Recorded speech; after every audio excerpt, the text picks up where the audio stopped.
Hey guys, in this video, I'm gonna show you how you can invite and play with cross-platform friends in Skate 4. It's pretty easy. In order to do that, just hit the options button on your controller, then hit X on Xbox or square on PlayStation to open menu.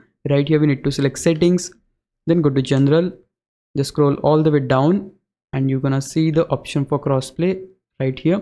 So you need to make sure that the crossplay should be enabled in order to play with cross-platform friends. Once you're sure about this, just get back from this. Again, hit the back button.